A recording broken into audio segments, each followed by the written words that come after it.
یوسف بیکندی نے بیان کیا، ان سے سفیان بن عینہ نے بیان کیا، ان سے حمید طویل نے اور ان سے انس رضی اللہ عنہ نے بیان کیا کہ جب عبد الرحمن بن عوف رضی اللہ عنہ ہجرت کر کے آئے تو آن حضرت صلی اللہ علیہ وسلم نے ان کا بھائی چارہ سعد بن ربی انصاری کے ساتھ کرایا تھا۔ سعد نے ان سے کہا کہ ان کے اہل و مال میں سے آدھا وہ قبول کر لیں، لیکن عبد الرحمن رضی اللہ عنہ نے کہا کہ اللہ تعالیٰ آپ کے اہل و مال میں برکت دے، آپ تو مجھے بازار کا راستہ بتا دیں۔ چنانچہ انہوں نے تجارت شروع کر دی اور پہلے دن انہیں کچھ پنیر اور گھی میں نفع ملا۔ چند دنوں کے بعد انہیں نبی کریم صلی اللہ علیہ وسلم نے دیکھا کہ ان کے کپڑوں پر خوشبو کی زردی کا نشان ہے، تو آپ نے فرمایا عبد الرحمن یہ کیا ہے؟ انہوں نے عرض کیا یا رسول اللہ میں نے ایک انصاری عورت سے شادی کر لی ہے۔ حضور صلی اللہ علیہ وسلم نے فرمایا کہ انہیں مہر میں تم نے کیا دیا؟ انہوں نے بتایا کہ 1 گٹھلی برابر سونا۔ حضور صلی اللہ علیہ وسلم نے فرمایا اب ولیمہ کر، خواہ ایک ہی بکری کا ہو۔ صحیح بخاری حدیث نمبر 3937۔ حامد بن عمر نے بیان کیا، کہا ہم سے بشر بن مفضل نے، ان سے حمید طویل نے بیان کیا اور ان سے حضرت انس رضی اللہ عنہ نے کہ جب عبداللہ بن سلام رضی اللہ عنہ کو رسول اللہ صلی اللہ علیہ وسلم کے مدینہ آنے کی خبر ہوئی تو وہ آپ سے چند سوال کرنے کے لیے آئے۔ انہوں نے کہا کہ میں آپ سے 3 چیزوں کے متعلق پوچھوں گا جنہیں نبی صلی اللہ علیہ وسلم کے سوا اور کوئی نہیں جانتا۔ قیامت کی سب سے پہلی نشانی کیا ہوگی؟ اہل جنت کی ضیافت سب سے پہلے کس کھانے سے کی جائے گی؟ اور کیا بات ہے کہ بچہ کبھی باپ پر جاتا ہے اور کبھی ماں پر؟ حضور صلی اللہ علیہ وسلم نے فرمایا کہ جواب ابھی مجھے حضرت جبریل نے آ کر بتایا ہے۔ عبداللہ بن سلام نے کہا کہ یہ ملائکہ میں یہودیوں کے دشمن ہیں۔ آپ نے فرمایا قیامت کی پہلی نشانی ایک آگ ہے جو انسانوں کو مشرق سے مغرب کی طرف لے جائے گی۔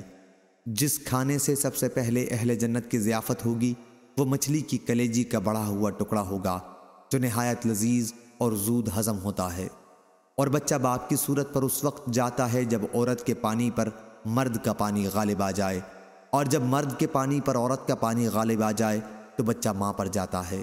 عبداللہ بن سلام رضی اللہ عنہ نے کہا میں گواہی دیتا ہوں کہ اللہ کے سوا اور کوئی معبود نہیں، اور گواہی دیتا ہوں کہ آپ اللہ کے رسول ہیں۔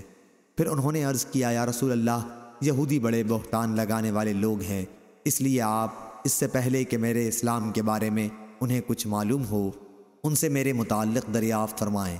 چنانچہ چند یہودی آئے تو آپ نے ان سے فرمایا کہ تمہاری قوم میں عبداللہ بن سلام کون ہیں؟ وہ کہنے لگے کہ ہم میں سب سے بہتر اور سب سے بہتر کے بیٹے ہیں، ہم میں سب سے افضل اور سب سے افضل کے بیٹے۔ آپ نے فرمایا تمہارا کیا خیال ہے اگر وہ اسلام لائیں؟ وہ کہنے لگے اس سے اللہ تعالیٰ انہیں اپنی پناہ میں رکھے۔ حضور صلی اللہ علیہ وسلم نے دوبارہ ان سے یہی سوال کیا اور انہوں نے یہی جواب دیا۔ اس کے بعد عبداللہ بن سلام رضی اللہ عنہ باہر آئے اور کہا میں گواہی دیتا ہوں کہ اللہ کے سوا کوئی معبود نہیں، اور یہ محمد صلی اللہ علیہ وسلم اللہ کے رسول ہیں۔ اب وہ کہنے لگے یہ تو ہم میں سب سے بدتر آدمی ہے اور سب سے بدتر باپ کا بیٹا ہے۔ فوراً ہی برائی شروع کر دی۔ حضرت عبداللہ بن سلام رضی اللہ عنہ نے عرض کیا یا رسول اللہ صلی اللہ علیہ وسلم اسی کا مجھے ڈر تھا۔ صحیح بخاری حدیث نمبر 3938۔ مسلم بن ابراہیم نے بیان کیا، کہا ہم سے قزا بن خالد نے بیان کیا، ان سے محمد بن سیرین نے اور ان سے حضرت ابو ہریرہ رضی اللہ عنہ نے کہ نبی کریم صلی اللہ علیہ وسلم نے فرمایا اگر 10 یہودی احبار و علمائی مجھ پر ایمان لے آئیں تو تمام یہود مسلمان ہو جاتے۔ صحیح بخاری حدیث نمبر 3941۔ حماد بن اسامہ نے بیان کیا کہ انہیں ابو عمیس نے خبر دی، انہیں قیس بن مسلم نے، انہیں طارق بن شہاب نے اور ان سے ابو موسیٰ اشعری رضی اللہ عنہ نے بیان کیا جب نبی کریم صلی اللہ علیہ وسلم مدینہ تشریف لائے تو آپ نے دیکھا کہ یہودی عاشورہ کے دن کی تعظیم کرتے ہیں اور اس دن روزہ رکھتے ہیں۔ آن حضرت صلی اللہ علیہ وسلم نے فرمایا کہ ہم اس دن روزہ رکھنے کے زیادہ حقدار ہیں، چنانچہ آپ نے اس دن کے روزے کا حکم دیا۔ صحیح بخاری حدیث نمبر 3942۔ زیاد بن ایوب نے بیان کیا، انہوں نے کہا کہ ہم سے حشیم نے بیان کیا، انہوں نے کہا ہم سے ابو بشر جعفر نے بیان کیا، ان سے سعید بن جبیر نے اور ان سے ابن عباس رضی اللہ عنہ نے بیان کیا کہ جب نبی کریم صلی اللہ علیہ وسلم مدینہ تشریف لائے تو آپ نے دیکھا کہ یہودی عاشورہ کے دن روزہ رکھتے ہیں۔ اس کے متعلق ان سے پوچھا گیا تو انہوں نے بتایا کہ یہ وہ دن ہے جس میں اللہ تعالیٰ نے موسیٰ علیہ السلام اور بنی اسرائیل کو فرعون پر فتح عنایت فرمائی تھی، چنانچہ اس دن کی تعظیم میں روزہ رکھتے ہیں۔ حضرت صلی اللہ علیہ وسلم نے فرمایا کہ ہم موسیٰ علیہ السلام سے تمہاری بنسبت زیادہ قریب ہیں، اور آپ نے اس دن روزہ رکھنے کا حکم دیا۔ صحیح بخاری حدیث نمبر 3943۔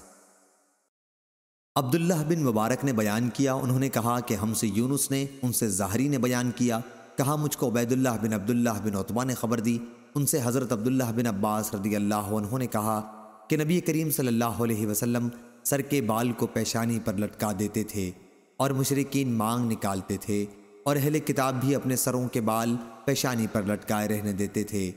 جن امور میں نبی کریم صلی اللہ علیہ وسلم کو وحی کے ذریعے کوئی حکم نہیں ہوتا تھا، آپ ان میں اہل کتاب کی موافقت پسند کرتے تھے۔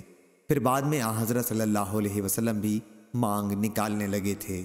صحیح بخاری حدیث نمبر 3944۔ حشیم نے بیان کیا، کہا ہم کو ابو بشر نے خبر دی، انہیں سعید بن جبیر نے، اور ان سے ابن عباس رضی اللہ عنہ نے کہا کہ وہ اہل کتاب ہی تو ہیں جنہوں نے آسمانی کتاب کو ٹکڑے ٹکڑے کر ڈالا، بعض باتوں پر ایمان لائے اور بعض باتوں کا انکار کیا۔ صحیح بخاری حدیث نمبر 3945۔ معتمر نے بیان کیا کہ میرے والد سلیمان بن ترخان نے بیان کیا، دوسری سند، اور ہم سے ابو عثمان نہدی نے بیان کیا، کہا میں نے سنا سلمان فارسی رضی اللہ عنہ سے کہ ان کو کچھ اوپر 10 آدمیوں نے ایک مالک سے بدلا، دوسرے سے مالک نے خریدا۔ صحیح بخاری حدیث نمبر 3946۔ ابن عینہ نے بیان کیا، ان سے عوف اعرابی نے، ان سے ابو عثمان نہدی نے بیان کیا، کہا میں نے حضرت سلمان فارسی سے سنا، وہ بیان کرتے تھے کہ میں رام ہرمز فارس میں ایک مقام ہے کا رہنے والا ہوں۔ صحیح بخاری حدیث نمبر 3947۔